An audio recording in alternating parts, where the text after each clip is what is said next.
Hi, smart moms and dads. Welcome to another episode of the Brainy Moms podcast, brought to you today by Learning RX Brain Training Centers. I'm your host, Dr. Amy Moore. I am here with my co-host, Sandy Zamalis, and we are super excited to have a conversation with our guest today, Dr. Amber Thornton. Thornton. I said it right. Dr. Amber Thornton.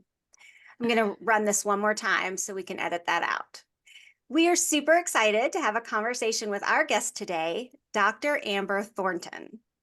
Dr. Amber is a licensed clinical psychologist and a strong advocate for mental health and well-being of parents. She loves writing and creating content online that will speak to the everyday struggles of motherhood and parenthood. She holds a BS in psychology from Ohio State University and a PsyD in clinical psychology from Wright State University's School of Professional Psychology. She's an Ohio native who has made Washington, D.C. her home since 2018. She loves spending time with her husband and two children, and today she's here to talk to us about concepts from her new book, A Parent's Guide to Self-Regulation, a practical framework for breaking the cycle of dysregulation and mastering emotions for parents and children. Welcome, Dr. Amber. Thank you. I'm so excited to be here. So this is going to be great. Oh, yeah, we're super excited. We love parenting topics, obviously, because we're a parenting podcast. But this one in particular is going to be fabulous because dysregulation is such a huge topic everywhere, all the time.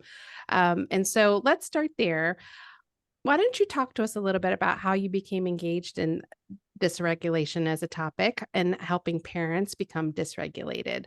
What's the Mhm. story behind the story, as they say? So this is, I get asked this question often, and I think sometimes the answer is not what people are expecting. And really, I knew I wanted to become an author. I was seeking out the process, and I actually submitted a proposal completely different, something not related to this.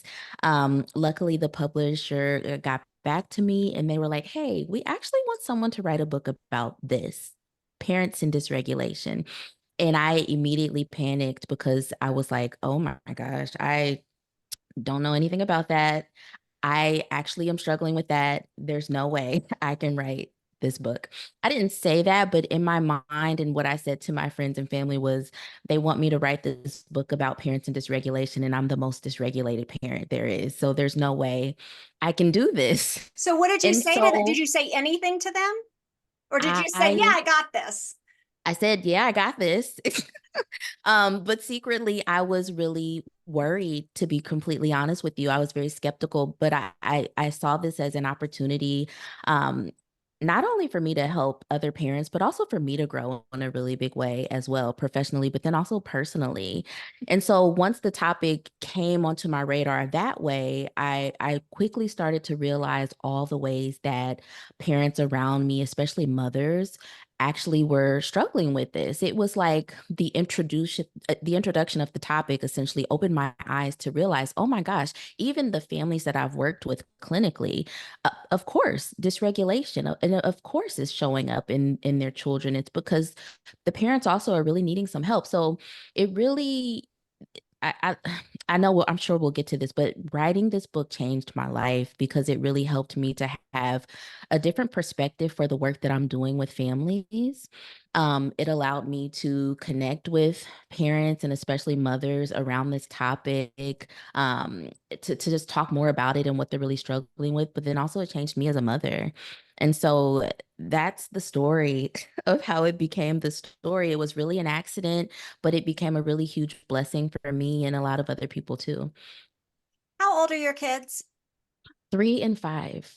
So you're in the thick of it. Yes, that's exactly what I say. I'm in the thick of it. And it feels like it's, thinning out because I think 1 and 3 was very tough. 2 and 4 was super hard. 3 and 5 is like, okay, this is tough, but we're doing okay. We're doing okay.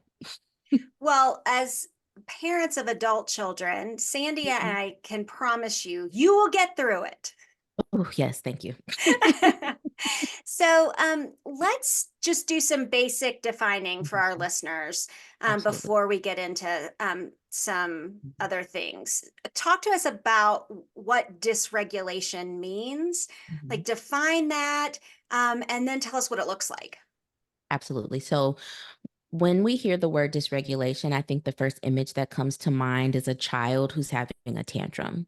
That's often what comes up when I ask people, well, what does that mean to you? And so, if we take that perspective, dysregulation really just means someone who has lost control of their emotions or their thoughts or their body for whatever reason. For instance, a child who's having a tantrum, they are emotionally dysregulated. It might be because they're tired. It might be because they're hungry. Maybe there were a lot of things that upset them, but for whatever reason, they're having a difficult time regaining composure, a sense of balance. They're having a hard time coping with whatever experience they are having. So that is how I define dysregulation. And from that, I help people understand that children can be dysregulated, but then also people too can be dysregulated. I'm sorry, adults. Adults, right? I lost the word for adults. So when my cat is attacking my feet, I might argue that she is also dysregulated. Probably, Yes. yes. In fact, And it I've threatened to take her to a cat psychologist because her behavior is beyond the scope of my expertise as a human psychologist. exactly. I wish there were more animal psychologists. But this dysregulation can look a number of ways. And in the book, I talk about how someone could be emotionally dysregulated. So that might look like, you know, a tantrum, or the adult form of that might be yelling or screaming or maybe very emotional. But also we could be cognitively, we could be dysregulated. And so visibly that might not look like anything, but internally for that person, it could be a lot of rumination, a lot of racing thoughts, or a lot of negative thoughts that they're having a really hard time controlling. But then also just physiologically, we might feel dysregulated too. So that might look like great difficulty with sleeping or regulating your sleep patterns, difficulty regulating your physical sensations. You might feel really restless or really antsy or just uncomfortable in your body. All of that could be dysregulation in various forms. So, is regulating our emotions a conscious effort, or is this happening kind of under the water? That's a really great question. No one has ever asked me in that way. And I would say, ideally, in the perfect world, it could be happening under the water. But I think just realistically, for many of us, we need to be a lot more intentional about it. And maybe it's because we need some more skills, or maybe we have some skills, but they just need some more practice so that they become a little bit more intuitive. But I think it's something that we have to be more intentional about. And especially even with our kids, if they're dysregulated, we have to intentionally give them the tools and the skills. But what I have found is that many adults who are parents now, they maybe weren't provided the skills and the tools to be intentional about it, which would then lead them to be more fluid or intuitive with the process. This has to be really common, right? With parents. I mean, like percentage wise, it's really high, I'm assuming. Because, Extremely. being a parent, becoming a parent and is such a new experience. Even if you had great skills, just being a parent would probably throw those off a little bit. Oh, absolutely. And that's a really great point too. I often talk to parents who feel like they didn't get the tools, but then to your point, there are parents who maybe they have the tools, but then just becoming a parent or adding a new child to the family completely reduces their capacity to even grab the tools when they need it. Or the tools don't work anymore. Maybe they need new tools. This is super common. It's so common. So in the book, to help me with writing this book, I wanted to talk to a lot of parents about this. I was able to have contact with 175 parents, which was amazing. Amazing. Grateful for that. And one of the questions I asked was, if you would identify yourself as having troubles with regulating yourself or dysregulation. And like 70% of them said, absolutely, for sure. Which really surprised me because I thought, oh, this has to be just me. But it absolutely was not just me. And it was 70% of all the participants said, yes, we have struggled with this or we're currently struggling with this. So it's very common. So that had to be super validating, right? To hear, oh my gosh, I'm not alone, but also super motivating, right? Oh, no wonder the publishers want this book, right? Absolutely. It made sense. It was like, oh my gosh, no, like you said, no wonder they need this book. But also, then I started to ask myself, why are we not talking about this? I can't believe this is not more of a conversation. And what I realized is that instead, I think the conversation is around a lot of talk that feels more like self-blame, like, oh, I'm not being a good parent, I'm not a good mom, or I couldn't get this right, or I yelled again, or a lot of self-criticism, a lot of judgment, and also just judgment from other people, instead of framing it in this way of thinking about your capacity for regulation is really compromised when you become a parent, and it's something you have to become really intentional about, and it's hard. So I want to talk about what is the impact of a parent's dysregulation on the child and on the parent-child relationship. That's a big one. That's huge. Okay. So, as you might suspect, there's definitely an impact, even if it's not purposeful. And I think it's just because our children soak up everything around them, and we are their primary providers, their primary supports. Your children really look to you as, their everything. So they learn so much from you, even when you're not intentionally teaching a skill or teaching something. And so a lot of times I explain to people that we often model the behaviors that are appropriate or approving to our children, again, intentionally and unintentionally. We model to them how we should handle negative experiences or big emotions. And so if our children are watching us not handle frustration well, or not handle fatigue well, not handle any big emotion well, they will pick up on some of those habits. And so, partly just through simple modeling and social learning, they just learn so much from us. But then there's this other conversation around what happens when you, as a parent, you're dysregulated, and then it interferes with your ability to be present with your child, or maybe it interferes with your ability to be patient. It interferes with your ability to speak calmly. Then you accidentally turn into this parent who is maybe yelling, or maybe more snappy, more irritable, or you're just not focused, not present at all. And that could interfere with your ability to connect with your child, to feel close to them. And then, of course, sometimes our kids, because they're young, they misinterpret some of these cues and think, oh, I did something wrong, or there's something wrong with me. And of course there's not. So these are just all the ways that some of this, if it's not, addressed, could just spiral into something completely different, which none of us want. So from a physiological and neurological standpoint, it could actually impact brain development as well, right? Talk a little Mhm. bit about that. Ooh, I feel like I need a neuro psych to talk more Okay, about so that. I just well, know the I'm a very cognitive psych. So how about like yes, do as it. you were Talk talking, about it. okay, as you were Mhm. talking, that's what immediately jumped in my mind was Love that. when mirror neurons kick in, right, and emotions are Mhm. contagious. And so if the parent is Mhm. stressed, if the parent is dysregulated, then that's going to Mhm. create a stress response in the child, and that Mhm. stress response includes that release of those stress hormones. So cortisol and norepinephrine and adrenaline Mhm. are coursing through our veins, right?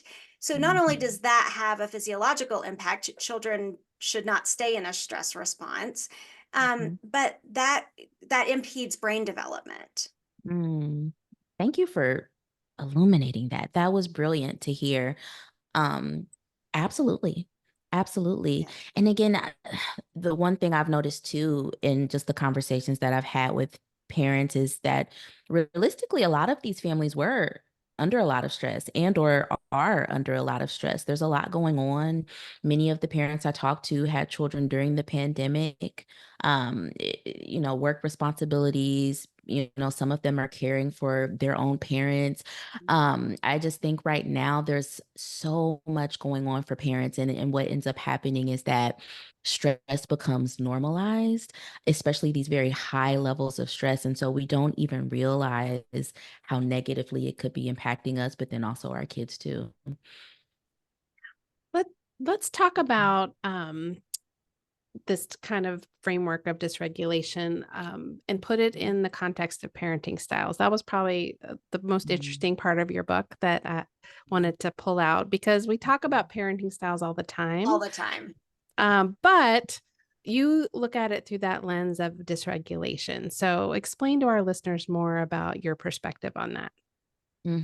So in the book, I looked at parenting styles that maybe were a little bit more prevalent, maybe in the 80s, 90s, and then thought about some of the parenting styles that many of us are attempting to practice today.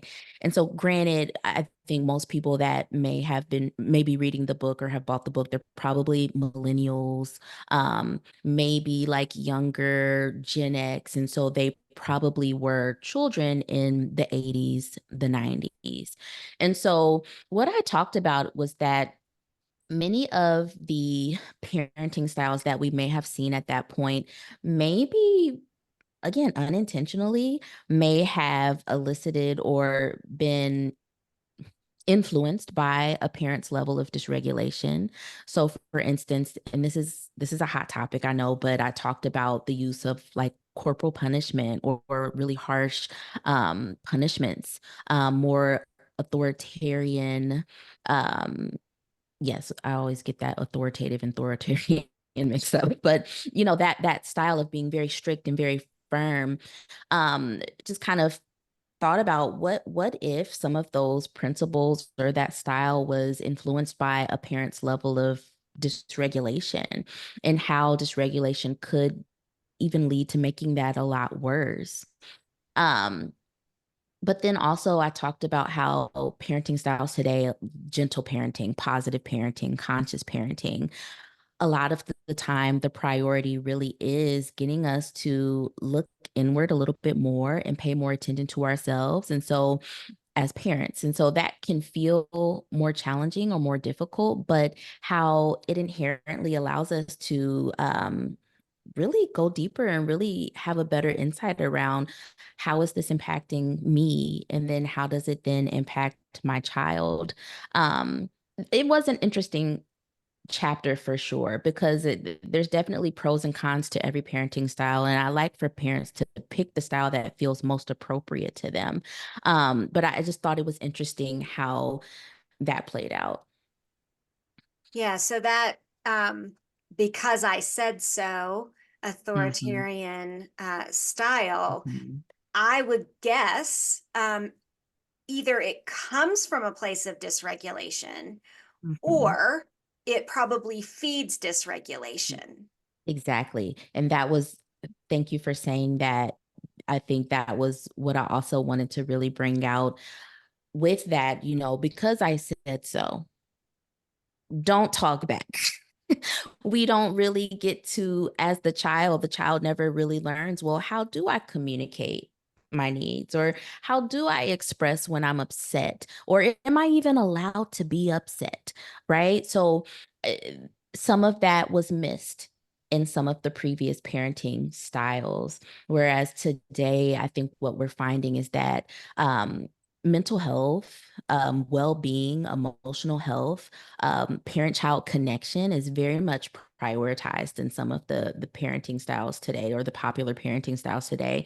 And I think also that's why they feel hard, or they feel really hard to do practicing gentle parenting, positive parenting, conscious parenting. It just feels very hard because many parents are essentially being asked to do something or practice something that they didn't feel they received. And so it's like this whole new learning experience for the betterment of their family and their children. But it feels hard, very challenging. Do you find that all of that time and effort that goes into these newer gentle, conscious, positive parenting styles, do you see that it might risk tipping over a little bit into helicopter parenting because you are being so intentional and involved? Ooh, that's a great question. You know, so in my mind, I'm pausing because I'm part of me is like, yes, absolutely, because I think we are so I'm saying yes, but the way that I've been thinking about it to myself is I feel like, especially millennials right now, it's kind of like this anxious parenting style. There's a lot of anxiety around parenting. Am I going to get this right? What happens if I get it wrong? What if I make a mistake? How will that impact my kids? Will they talk to me in 10 years? What are they going to talk about in therapy when they go? There's this anxiety that I think probably overlaps with the helicopter parenting because one who is a helicopter parent, it's probably because they're very worried. They're wanting to protect. There's a lot of fears that's driving that. And so I see the similarities for sure. And I think at the base or at the core, it's this anxiety and this fear that we have about wanting to protect our children, but for millennials specifically, wanting to right some of the wrongs that maybe were present in our childhood, but then also more so protecting our children's future, their emotional health, their mental health, the future of that. And so I think it's all driven by anxiety, which is really the key factor or the characteristic that's similar. Yeah. There's so much more parenting guilt in general, I think, Mhm. in this day and age. Uh, I could be way off on that. It just feels like there's just so much more information available. There are so many more Mhm. opinions. Social The ri- media. Social Yeah. media, what's the right way? What's the wrong way? Yeah. Um, Lots of Yeah. people, butting in but not helping. Mhm. Mhm. um, And In I all don't my right. I love day, that. Yeah. right? I love that you shared that it's just really hard, especially, like gentle parenting was on the rise as a parenting style in the last, 5 years or so, probably longer, but at least on my radar. And the amount of patience it requires and presence for the parent. And I love that your book really focuses on parent first, right? Because Mhm. the parent has to be the Mhm. one that is grounded and calm and can handle the moment to help their child learn this process of dysregulation and getting back into regulation. So let's talk about that a little more. What are some best ways to teach your kids self-regulation and how to cope with emotions? The best ways to teach your kids self-regulation and how to cope with emotions. My Mhm. number one answer to this has been modeling. So it's really, we have to do it ourselves. And that's so parents hate that when they don't expect that I'm going to be talking about this. It's like, well, how do I teach my kid this? How do I help them? And I'm like, well, how are you doing with it? And it's like, ugh. I'm not here to talk about me, but we really are. So modeling, I think that's the first and the easiest way to do it is making sure that we're doing it ourselves, but also doing it in a way that our children can see it. And so I know I do this, and I talk to a lot of parents who do this. If you're having an experience like a frustration or disappointment, or you're upset about something, talking that through, doing it out loud, naming the thing. I think a lot of us are used to our parents concealing a lot of what was going on for them and their experiences. But what I have helped parents understand is it's okay to let your child in on your emotional experience, of course, with limits and boundaries, and we want to be developmentally appropriate, but it's okay to say, mommy's a little disappointed right now, and this is what I'm going to do to help myself through it or to feel better. So this might look like, with regard to modeling, self-talk. How am I talking to myself when I'm having a bad day? Or, what are the things I'm saying to myself? Or, utilizing coping skills. And so doing deep breathing in front of my children or with my children, asking them to join me, or just engaging in the things that bring me joy in front of them, and naming it. Mommy's going to do this because it makes me feel good today. Or, I've had a hard day. So this is the thing that I'm going to do to make it right. So really modeling. And with modeling, it just enhances your ability to then actually teach a skill or your children will become interested, but also they're soaking up everything around you. So they're going to start to mimic and do some of the things that you're doing too. So absolutely modeling is the best approach to take.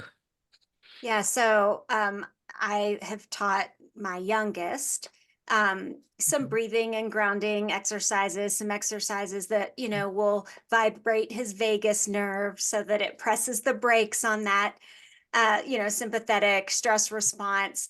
And just last week, Mhm. I don't remember what happened, but I was having a meltdown over something, right? Mhm. And so I was probably, upset about it and, dysregulated and going off. And he looks at me and he goes, Mom, boo. And he Oh, starts so vibrating cute. his vagus nerve to remind me to vibrate my vagus nerve to calm down. And the dysregulation had nothing to do with him. He was just No. walking by. Hmm. Hmm. 19, right? Just walking by as I was going off on something. And so I love that he has turned that skill around Yes. in an effort to help someone else. I think you tell a story in your book, right? Where your toddler told you to breathe. Yep. Oh, they do it all the time, both of them. They're like, "Mommy, are you frustrated?" I'm like, "Yes, I am." It's like, Did you take a deep breath? We can take a deep breath. Or do you want to go exercise?" Like, I do. Thank you. So my children all the time remind me to take a deep breath or to calm down, or they'll just generally remind me of the things that are going well or that I should be grateful for. And I'm happy that they have picked some of that up and that they can then kind of mirror that. It's like this co-regulation that gets to happen, right? Like, of course, I get to help them as their parent to regulate, but also sometimes our kids help us too. And it's this mutual process that can be really, really, really pleasant. I love that it's the goal of having tools because the goal is not to never ever be dysregulated because you can't Mm, control that. no. Right? Just to have tools available to you. Yes. One of your chapters in your book talks about daily dysregulation, Mhm. something that you say occurs multiple times per day for most parents. Can you talk about some of the specific examples you give, such as that morning hustle, the second Mhm. shift, the midnight hour, wild weekends, Yep. summer break and back to school, all those big pinnacle times where things can get turned upside down? Absolutely. All of them. I don't even know which one to start with. Let's just start with the morning routine. Because I think the morning routine, I think the morning hustle, and then also like that second shift, which is the evening routine, especially for parents who have younger kids, that can be so hard. And that often is the moments where I hear people saying, I'm a monster when it at bedtime, or like in the morning, I'm constantly yelling and snapping and telling people to hurry up. And it's because there's so many, well, specifically, let's talk about the morning routine, right? Oftentimes, many parents might have a specific time that they need to leave the house, maybe to get the kids to school or maybe to get themselves to work. There are a lot of people to help get ready. If your child can't get themselves ready, there's a lot of executive functioning that you have to utilize to just be ready at a certain time in the morning. And these it's early.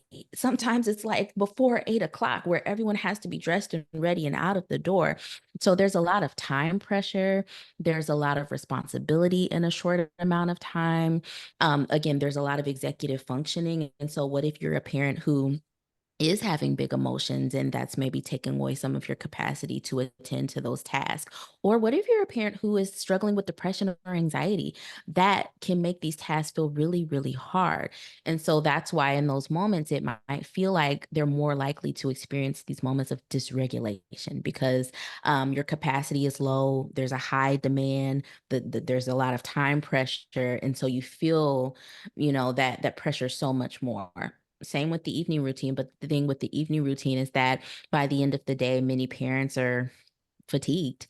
The capacity has just kind of decreased over the course of the day. So there may not be a hard deadline, but there's this drain, this exhaustion that they feel, which just takes away their capacity to be more present and more focused or cheerful or pleasant at bedtime. Weekends, oh my gosh, I remember when I was my kids were very young, it took me by surprise by how hard the weekends were. I really went through this period where I felt this dread about the weekends coming because they felt very chaotic for me. It felt like if there was no rest or no break. And it took me time to really adjust to what a weekend was pre-parent and then as a parent. They're very, very different. And so, I like to talk about that with parents because I think, again, for very new parents, the weekend can feel drastically different than what it used to be. And that can feel very dysregulating. But then also, I think the one that catches people by surprise is summertime. Not for every parent, because I think there's a lot of parents who enjoy the flexibility that comes with summer. But for parents who maybe struggle with anxiety or maybe who have just challenges that come up in the summer, just realistically, like childcare or, schedules being just really changed, summertime can feel really dysregulating. It's like it feels chaotic. Um, Maybe there's not enough support, or if children are home, you have to adjust to what that means, and then the demands are higher. So these moments can feel very hard. And if you don't have the capacity or the support, you might notice that these are the moments you're more dysregulated than others. Yeah, it made me think of the Sunday morning routine I when was my thinking boys, that I have myself. three, right? When I have three boys, it's like herding, wild monkeys trying to get them in the car to church. Everybody's Yes. screaming, you're dragging one, you're carrying Wow. one, you're pushing one, get them in the car. Dad's yelling, everybody's yelling. And I'm like, you need a little Jesus. Mommy needs a little Jesus. We all need a little Jesus right now. Like, and you get to church and you're so dysregulated. And then you feel bad dropping your kids off. The poor children's ministry volunteers then have to deal with the fallout, right? While Right. mommy goes and gets a little Jesus to calm down. Yes. Perfect example. Yes.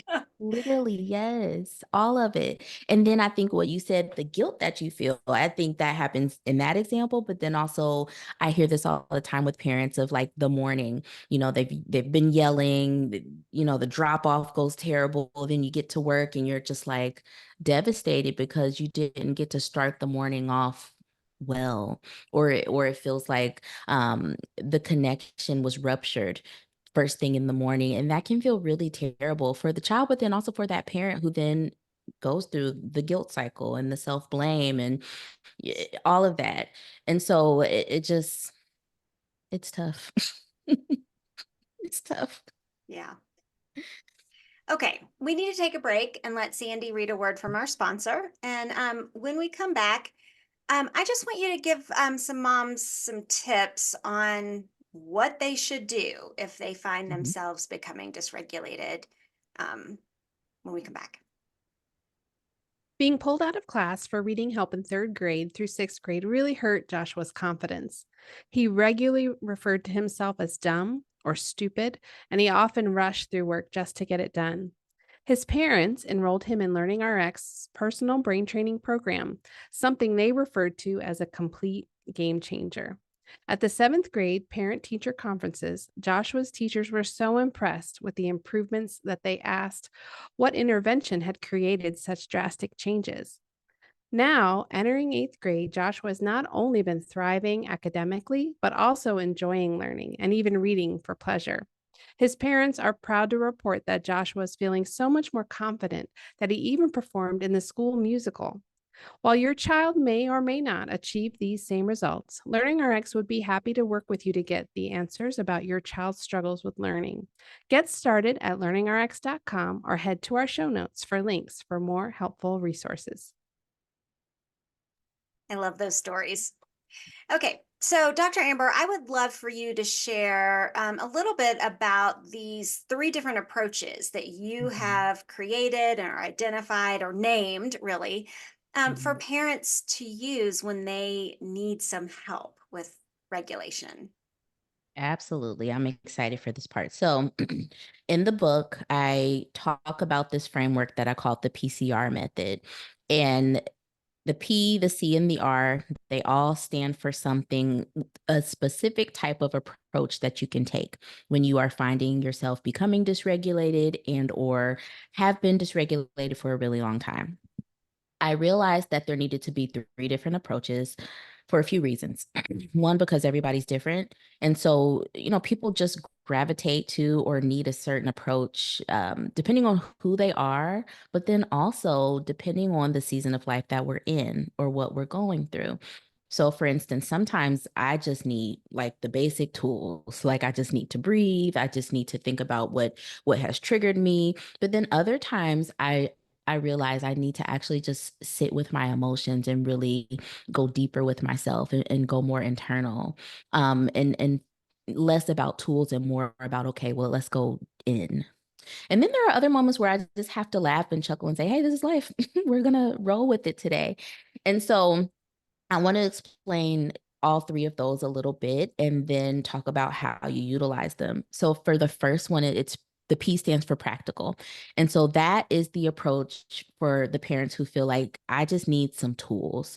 A lot of times, this is the place that I like to start for the parents who feel like they grew up and didn't get the tools they needed. Maybe they feel like they came from families who weren't comfortable talking about emotions and feelings. And so they just felt like they don't have the tools they need to deal with big emotions now as parents. So we start there. And so in the book, I talk through this 6-step system for how to recognize what your parenting triggers are. And I think we all have them. There are certain aspects of parenting that feel just really rough and might elicit big emotions from us. And it's important to know what those are so that we then can know how to handle them, how to prepare for them, how to address them. We can't make those moments go away, but we can be more prepared for them when they come up. So the P is really just what are the practical skills that you need, the practical tools that you need, and what is the process for you to learn those. This part of the framework can also be really helpful to do with a mental health provider too, if you feel like you need some extra support with just really thinking about the tools and the skills that might be most appropriate for you. So the C is for conscious. And with this one, this is the area where I'm like, okay, you've got the tools, you've got some skills, you've been practicing those.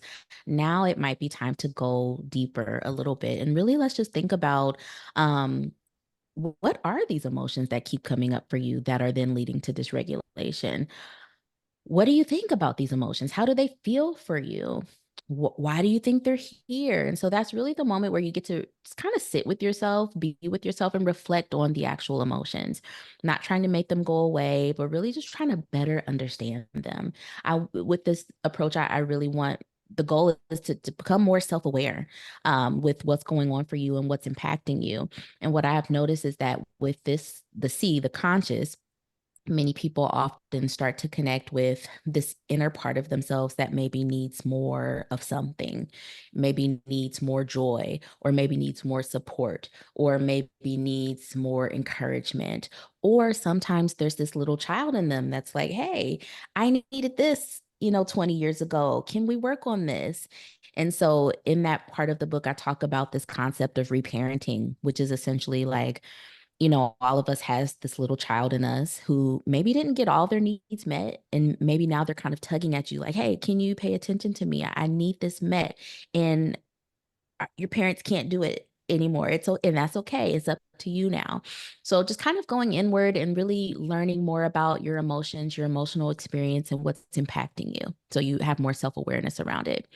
And then lastly, that R is the realistic, and it's my favorite part. And it's really just saying, hey, I've done all the things, I've gone internal. Now I'm going to radically accept that parenting is hard.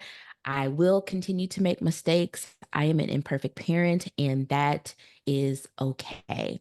So, really, that last piece is just what are the things that you need to just have some more acceptance around with regard to this journey of parenting? Because we can't change it all. It will be tough, it will be challenging.